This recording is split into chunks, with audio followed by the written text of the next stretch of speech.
नमस्कार, बहुत स्वागत है आप सभी का। जब आप नया साल मना रहे थे, नए साल के जश्न में डूबे हुए थे, पूरा देश जब डूबा हुआ था, उस समय दिल्ली में एक सनसनीखेज वारदात घटी थी। यह ऐसी वारदात है जिसे पूरा दिल्ली, पूरा देश दहल उठा है। एक लड़की जो कार्यक्रमों में, प्रोग्राम्स में फूल फेंकने का काम करती थी, वो स्कूटी चलाकर अपने घर जा रही थी और तभी 5 लोगों ने उसकी स्कूटी को घसीटा है। जानते हैं कितना किलोमीटर? 13 किलोमीटर तक उस युवती को घसीटा गया है। उसकी जो हड्डियां हैं वो चकनाचूर हो चुकी हैं। उसके शरीर पर, उसके तन पर कपड़े नहीं बचे हैं। अब आप सोचिए, 2023 में उम्मीद थी कि सब कुछ ठीक हो जाएगा, लेकिन महिलाओं के जो खिलाफ हिंसा है, अपराध है, वो घट नहीं रहा है, लगातार बढ़ता जा रहा है। इसके लिए सख्त कानून बनाए गए हैं। निर्भया के बाद इसमें कानून में संशोधन किया गया, फिर भी महिलाओं के खिलाफ जो हिंसा है, अपराध है, वो कम होने का नाम नहीं ले रही है।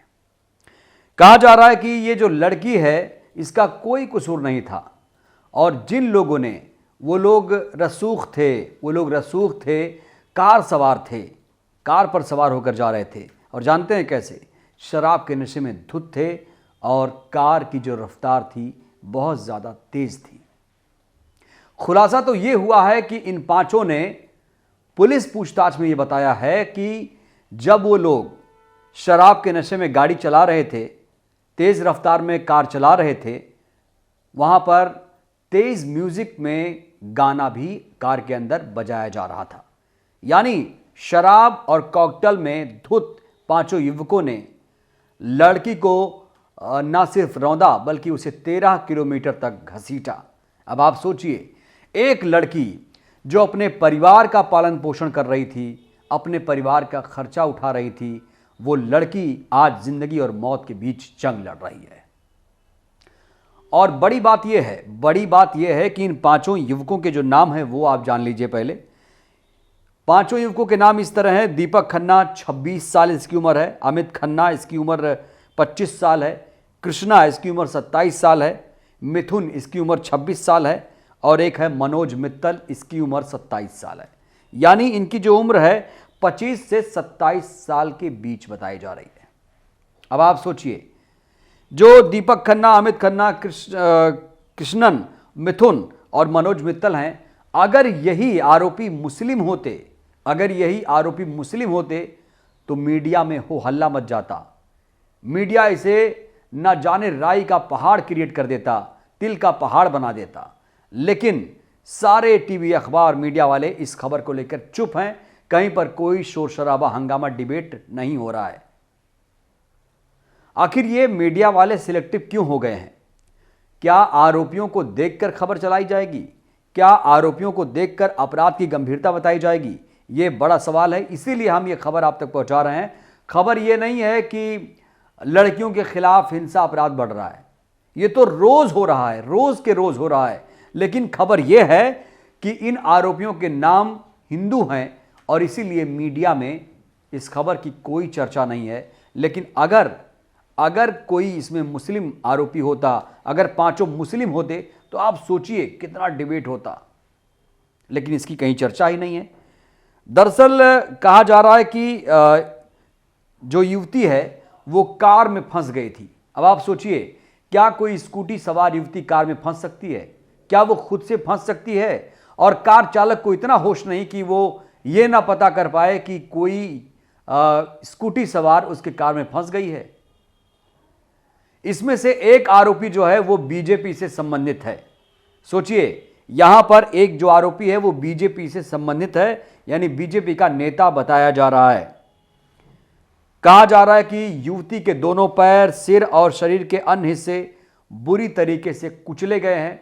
उसकी हड्डियां जो हैं चकनाचूर हो चुकी हैं। दोस्तों, हम लगातार इस बात की कोशिश करते रहे कि भारत में जो महिलाएं हैं सुरक्षित रहें, उनके खिलाफ हिंसा, यौन हिंसा, अपराध कम हो, लेकिन ऐसा नजर नहीं आ रहा है। आज भी महिलाओं को डर लगता है। दिल्ली में आज भी महिलाओं को डर लगता है। वो 8 बजे के बाद रात में घर से बाहर नहीं निकलना चाहती हैं। यह है दिल्ली की हकीकत। बाकी गांवों की क्या हकीकत है वो हम सब जानते हैं। अन्य शहरों में कैसी स्थिति वो हमारे सामने है। एनसीआरबी के डेटा बताते हैं कि 2022 में जो राष्ट्रीय महिला आयोग के आंकड़े हैं वो बताते हैं कि 2022 में महिलाओं के खिलाफ जो हिंसा है, अपराध है, वो बढ़ी है और करीब करीब 35,000 केसेस दर्ज कराए गए हैं 2022 में। अब आप सोचिए, अंदाज़ा लगाइए। हमें एक ऐसा समाज बनाना है जहां पर महिलाएं बेखौफ होकर सड़क पर चल सकें, जहां पर महिलाओं को कोई छेड़छाड़ ना हो, उनके खिलाफ कोई कमेंट ना पास करे, कोई भद्दी टिप्पणी ना कर पाए, कोई आपत्तिजनक टिप्पणी ना कर पाए। हमें ऐसे समाज का निर्माण करना है। अगर हमने महिलाओं को सुरक्षित कर लिया तो हमारा आधा काम तो ऐसे हो जाएगा। हम वैसे ही प्रगतिशील विकसित राष्ट्र में शामिल हो जाएंगे दुनिया के। लेकिन क्या इस पर कोई काम हुआ? आखिर कानून होने के बाद भी क्यों नहीं केसेस कम हो रहे हैं? अगर 35,000 केसेस महिलाओं के खिलाफ जो अपराध हुए उसमें शामिल हो रहे हैं तो आप समझिए कि अभी भी हालात असामान्य हैं। भाषणों में कुछ और है इंडिया, धरातल पर इंडिया कुछ और है। और यही है दूसरा भारत, यही है पहला भारत। आप जैसे अंदाज़ा लगाइए कि धरातल पर जब आप निकलते हैं तो आपको सब कुछ अटपटा सा लगता है, लेकिन भाषणों में, लेख में, अखबारों में, टीवी में सब कुछ अच्छा अच्छा भारत दिखता है। और ये भी आपको हकीकत पता ही होगी कि हमारे देश में अभी भी 80 करोड़ लोग गरीब नहीं हैं, बहुत ज़्यादा गरीब हैं। इतने गरीब हैं कि वो उनके पास खाने को नहीं है, 2 जून रोटी के लिए वो उनके पास पैसे नहीं हैं जुटाने के लिए। अब आप समझिए, ये है असली भारत।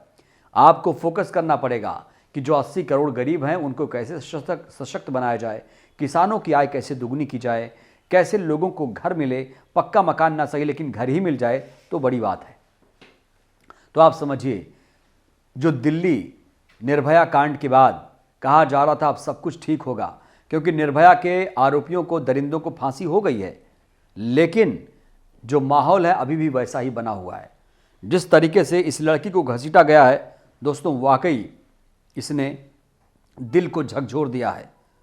जो भी इस खबर को सुन रहा है वो सन्न हो चुका है कि क्या दिल्ली में भी ऐसा हो सकता है? क्या दिल्ली में भी जो आरोपी हैं इतने बेखौफ हो चुके हैं कि उन्हें जहां पे प्रधानमंत्री बैठते हैं, जहां गृह मंत्री बैठते हैं, जहां रक्षा मंत्री बैठते हैं, वहां पर अगर अपराधी इतना बेखौफ है, अगर वो बीजेपी से ताल्लुक रखता है, तो आप समझिए कि महिलाओं के लिए, महिलाओं के प्रति ये लोग कितने संवेदनशील हैं। आपको समझना पड़ेगा। हम बार बार ये कहते हैं कि हमें महिलाओं को सुरक्षा देनी पड़ेगी, महिलाओं की भागीदारी बढ़ानी पड़ेगी, तब जाकर हमारा देश बेहतर राष्ट्र बन सकता है। जरूरी है कि जो 5 आरोपी हमने जो नाम लिया था, जो 5 आरोपी जो नाम है, दीपक खन्ना, अमित खन्ना और कृष्णन, मिथुन और मनोज मित्तल, इनके खिलाफ सख्त से सख्त कार्रवाई हुई। और जानते हैं, एक बड़ी बात आप जान लीजिए, इसी केस में बड़ी बात यह है कि इनके खिलाफ 304 धाराओं के तहत केस दर्ज किया गया है। यानी गैर इरादतन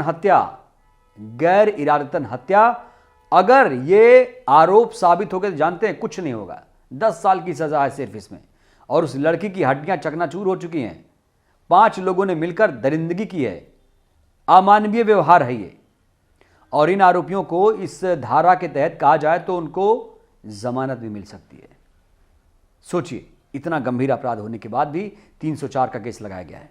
क्या इसमें 302 का केस नहीं लगाया जा सकता था? यह बड़ा सवाल है, क्योंकि यहां पर हत्या की कोशिश या हत्या की साजिश कहा जा सकता है।